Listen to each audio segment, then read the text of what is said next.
गणेश जी, अब विलंब क्यों? आरंभ करो। क्या हुआ गणेश? दांव चलो, फेंको इन्हें। वो भैया, चौसर की क्रीड़ा का अभ्यस्त ही कहा हूँ मैं, कभी इसमें भाग ही नहीं लिया, और उस पर इतना बड़ा दांव अमृत का, उसके विचार से ही थोड़ा विचलित हो रहा हूँ भैया। अरे चिंता मत करो गणेश, बस पासों को ऐसे हाथ में लो, ऐसे घुमाओ और फेंक दो।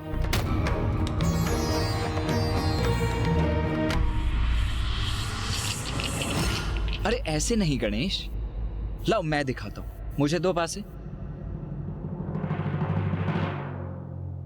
असुर गुरु, यदि आपको कोई आपत्ति ना हो तो मैं गणेश को दिखा दूं कि पासे कैसे फेंके जाते हैं। अवश्य, मुझे कोई आपत्ति नहीं, अपितु प्रसन्नता होगी कि महादेव पुत्र प्रथम पूज्य गणेश जी को अभी भी कुछ सीखना शेष है।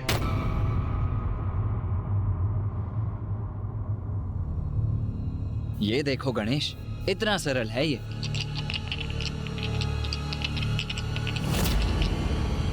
ये पास से हाथ में लिए और यथाशक्ति फेंक दिए।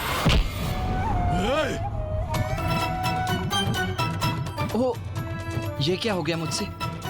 मुझे क्षमा कर दीजिए, मुझे आपको आहत करने का कोई आशा नहीं था। आप कहीं आहत तो नहीं हुए ना? गणेश और मैंने कभी पासे फेंके नहीं है, तो अभ्यास नहीं है। इसलिए मैंने कहा था पासे मैं फेंकूंगा। अब दो पासे अपने भ्राता को और इस क्रीड़ा को संपन्न करो।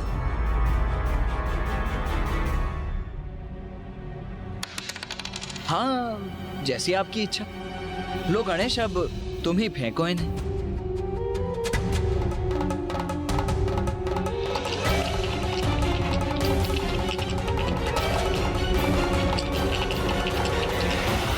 अब क्या हुआ? क्यों रुक गए? वो शुंभ जी, यदि मैं एक आध दाव अभ्यास कर लूं, तो आपको कोई आपत्ति तो नहीं ना? अभ्यास का एक दाव? हाँ, वो मैं सोच रहा था, मैं प्रथम बार ये चौसर का दाव चल रहा हूँ ना, तो इस क्रीड़ा को भली भांति समझने के लिए यदि एक आध दाव अभ्यास कर लेता तो अच्छा होगा ना। अमृत का दाव इसके पश्चात कर लेते हैं ना? नहीं गणेश जी, अमृत का दाव इसी बार लगेगा, यही निश्चित किया था आपने। असुर गुरु शुक्राचार्य, इंद्रदेव को तो आपने इतनी बार बिना कुछ दांव पर लगाए क्रीड़ा करने की छूट दी थी। उनके साथ तो क्रीड़ा के आरंभ में असुर महानायक शुंभ जी ने बिना किसी वस्तु को दांव पर लगाए क्रीड़ा की थी, तो मेरे साथ भेदभाव क्यों? वैसे मैं ये नहीं कह रहा हूँ कि इस बार किसी भी वस्तु को दांव पर ना लगाया जाए, बस अमृत का निर्णय अगले दांव में हो। तुम्हारे पास बचा ही क्या है जो तुम दांव पे लगा सकते हो? सब कुछ तो मेरा हो चुका है, मेरा। वो तो हम तब आपको बताएंगे जब आप इस दांव में मुझे अभ्यास करने की अनुमति देंगे। उचित है, एक बार आप अभ्यास कर लें, फिर अमृत। लो, गुरुदेव ने अनुमति दे दी है, तो बताओ क्या लगाओगे दांव पर?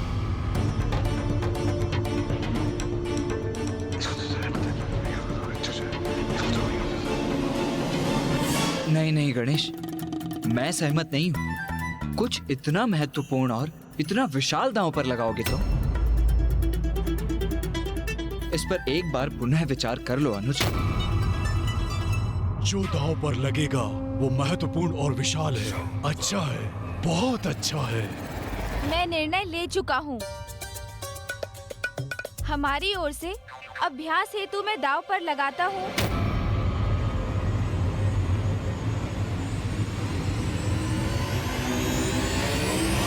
मूषक जी को, मूषक जी को, मूषक जी को।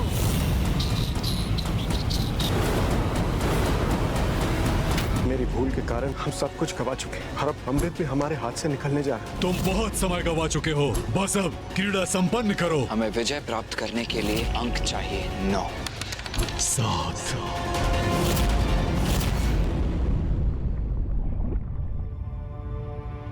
हमारी ओर से अभ्यास हेतु मैं दांव पर लगाता हूँ।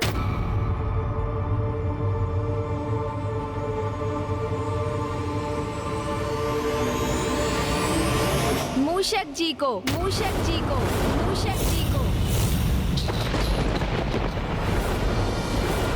मूषक? मूषक? कौन है ये मूषक जी? कोई देवता है क्या? बस तनिक प्रतीक्षा कीजिए और स्वयं देख लीजिए। मैं उन्हें अभी यहाँ बुलाता हूँ, विश्वास कीजिए। आप उन्हें देखेंगे तो आप भी अचंभे से स्तब्ध रह जाएंगे। मूषक जी, आइए यहाँ पर।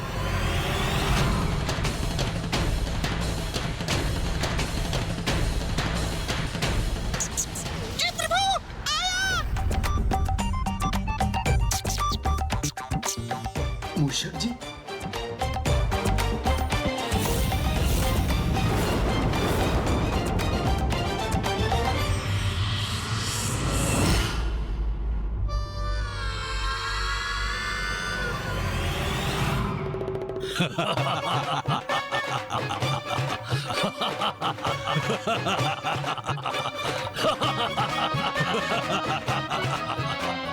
जी प्रभु, आपने मुझे बुलाया। आज्ञा दीजिए प्रभु। इसे दांव पर लगाओगे? तुमने क्या सोच लिया कि मेरी क्या मति मारी गई है जो इसके लिए मैं क्रीड़ा करूंगा? अरे, आपको तो कुछ भी ज्ञात नहीं असुर महानायक शुंभ जी। जैसे देवराज इंद्र के वाहन ऐरावत है, अर्थात प्रथम पूज्य के वाहन है मूषक जी। हाँ, माना कि ये ऐरावत जी के समान शक्तिशाली नहीं और उनकी गति भी कम है, किंतु इन्हें कम आंकने की भूल कदापि मत कीजिएगा, क्योंकि इनकी चतुराई के समक्ष कोई नहीं टिक सकता। अरे ये क्या कर दिया प्रभु आपने? दूध कीड़ा में मुझे ही दांव पे लगा दिया। मूषक जी, हृदय को छोटा क्यों करते हैं आप? स्मरण है ना मैंने क्या समझाया था आपको? जो होता है अच्छे के लिए ही होता है, और अब जो भी होगा सब उचित ही होगा। जो भी है, ये तो अभ्यास के लिए ही है ना। ये परिहासपूर्ण दांव संपन्न होने पर वास्तविक क्रीड़ा होगी ना अमृत के लिए। तब इनसे अमृत छीनकर इन सभी को यहाँ से बाहर करूंगा मैं। अच्छा, उचित है, जो भी है। चलो पासे फेंको। हाँ हाँ, अवश्य अवश्य असुर महानायक। किंतु ये तो बताइए कि आप क्या लगा रहे हैं दांव पर? अरे, इसी नियम का तो पालन करते आ रहे हैं ना असुर गुरु शुक्राचार्य। कुछ आप दांव पर लगाएं, कुछ हम।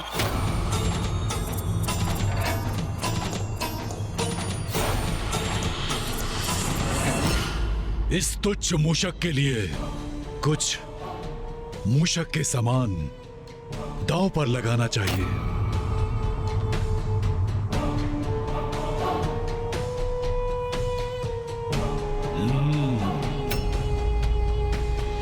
स्वर्णलता,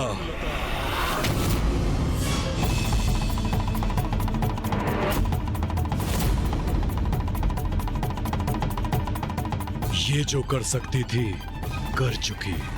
अब इसका कोई उपयोग तो शेष रहा नहीं। ओह, आपने अपनी आसुरी प्रवृत्ति का परिचय दे ही दिया। स्त्री का सम्मान नहीं किया आपने। स्मरण रहे, इस प्रकार स्त्री का अपमान जहाँ होगा वहाँ विनाश ही होगा। हम देवताओं के पास तो कुछ और शेष नहीं, इसलिए मैं मूषक जी को दांव पर लगाने के लिए विवश हूँ। किंतु जो आपने किया वो सर्वथा अनुचित है। मैं ऐसी क्रीड़ा में भाग नहीं लेना चाहता।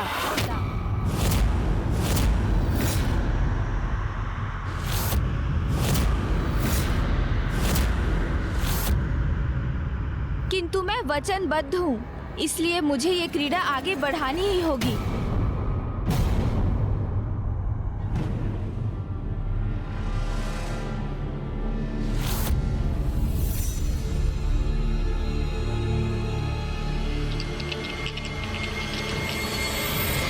हमें विजय प्राप्त करने के लिए अंक चाहिए 9।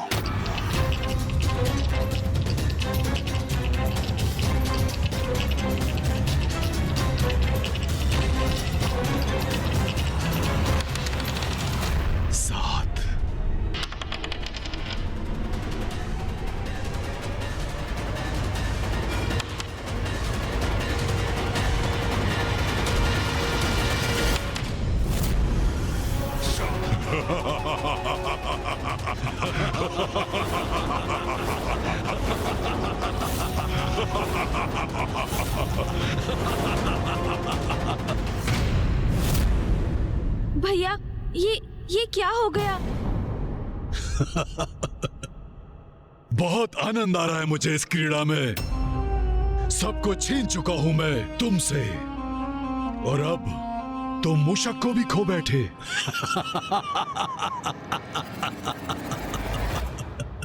मूषक जी, मुझे क्षमा कर दीजिए। मुझे तो विश्वास था विजय हमारी ही होगी, किंतु परिणाम उसके विपरीत हो गया। प्रभु, ये आपने क्या कर दिया प्रभु? मेरे बिना कैसे रह सकेंगे? चलिए, बहुत हुआ भावुकता का प्रदर्शन। अब ये मूषक जी भी हमारे हुए। अब अगला दांव चलने के लिए तैयार हो जाइए। गणेश जी, ये आप क्या करने जा रहे हैं? वैसे ही मेरी भूल के कारण हम सब कुछ गवा चुके हैं, और अब अमृत भी हमारे हाथ से निकलने जा रहा है। ये सब आपकी ही भूल को सुधारने के लिए किया जा रहा है। इस बात का सदा स्मरण रखिएगा। चलो, अब अभ्यास समाप्त हुआ। अब वास्तविक दांव चलो। गणेश जी, मुझे पूरा विश्वास है आप अपने वचन से मुकरेंगे नहीं। आपने अभ्यास का अवसर मांगा था, वो हमने आपको दिया। लेकिन अब हमने जो भी जीता है, जो भी हमारा है, हम सब दांव पे लगाते हैं आपके अमृत के लिए। चलिए, पासे फेंकिए।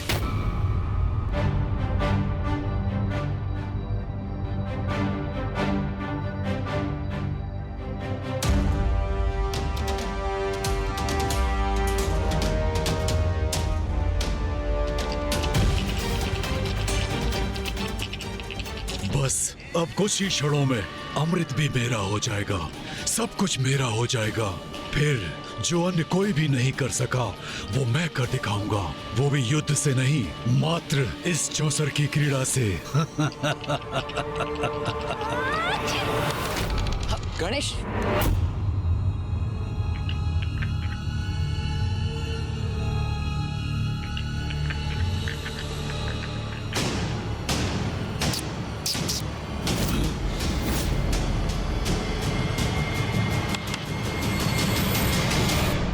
ये तुमने क्या कर दिया? पासों को इतना दूर क्यों फेंक दिया? क्या कर दिया इसका अर्थ क्या है? गणेश को छींक आ गई और उसकी छींक के कारण पास से दूर चले गए। भ्राताश्री, अवश्य इन दोनों की कोई चाल है। अरे, छींक और चाल में भी भेद ज्ञात नहीं है आप लोगों को। छींक पर भला किसका वश होता है? वो तो स्वतः ही आ जाती है ना। हाँ, चाल अवश्य सोच समझकर चली जाती है, जिसमें कदाचित आप सभी असुर अभ्यस्त हैं। क्यों? बस, इस आरोप प्रत्यारोप का कोई लाभ नहीं है। अभी क्रीड़ा शेष है। जाइए, पासे लेकर के आइए। अरे, ये क्या कर रहे हैं आप? भूल मेरी है, जिसके लिए क्षमा मांगकर उसे मुझे सुधारना चाहिए। मेरी छींक के कारण ये दाव अधूरा रह गया। तो आप अपने सेनापति को कष्ट क्यों दे रहे हैं? पासे लाने उन्हें क्यों भेज रहे हैं आप? तो किसको भेजूं? अरे, अभी तो आपने मेरे मूषक जी को प्राप्त किया ना, तो उन्हें ही क्यों नहीं भेज देते आप? एक बार भेजकर तो देखिए, तब आप भी समझ जाएंगे उनका मूल्य।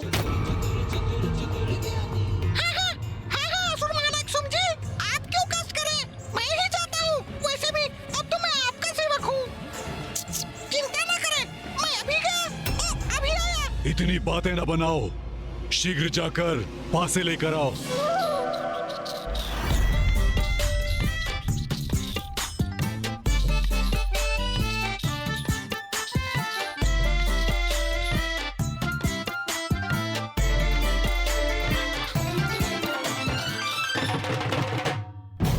भ्राताश्री, देखिए कितनी धीमी गति है इसकी, इसलिए रक्त बीज को ही भेजना चाहिए था पासे लेने के लिए। मैंने कहा ना, मैं बस अभी गया, ओ, अभी आया।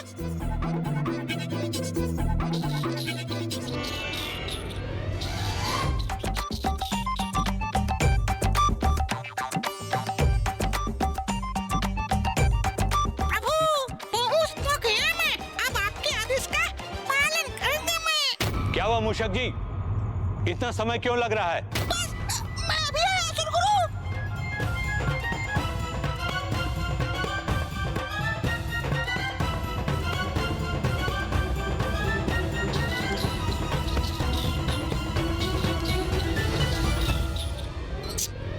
लीजिए।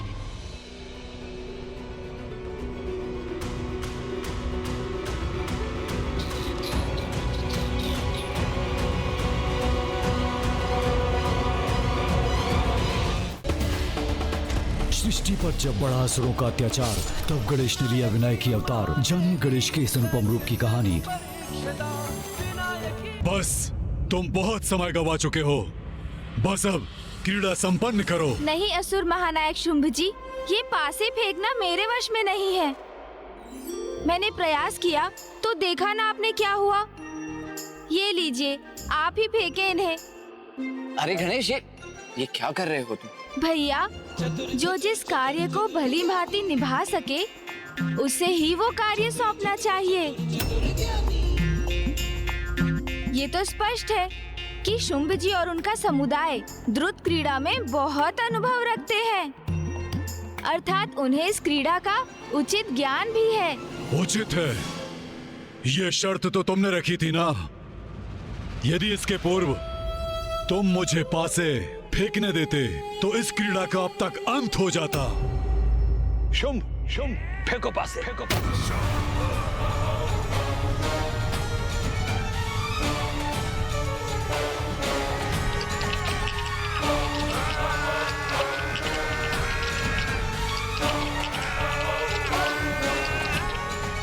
हमें विजय प्राप्त करने के लिए अंक चाहिए 9। 9।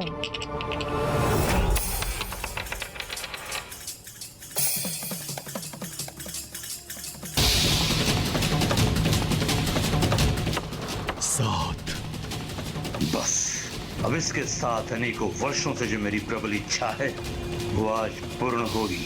असुर विजयी होंगे। 9? तो क्या हम विजयी हुए?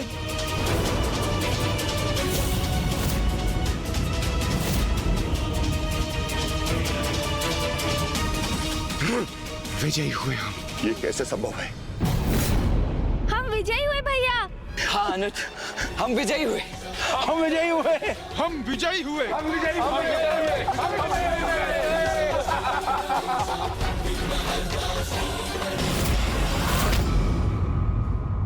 असुर गुरु, ये संभव कैसे है? ये कैसे विजय हुए? मैं भी निरुत्तर हूं, मुझे भी ज्ञात नहीं, ये कैसे हुआ?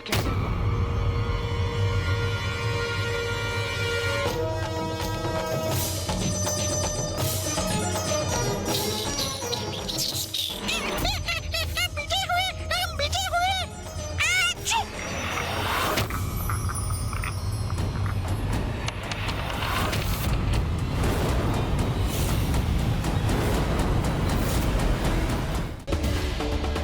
सृष्टि पर जब बढ़ा असुरों का अत्याचार, तब गणेश ने लिया विनायक की अवतार। जानिए गणेश के इस अनुपम रूप की कहानी।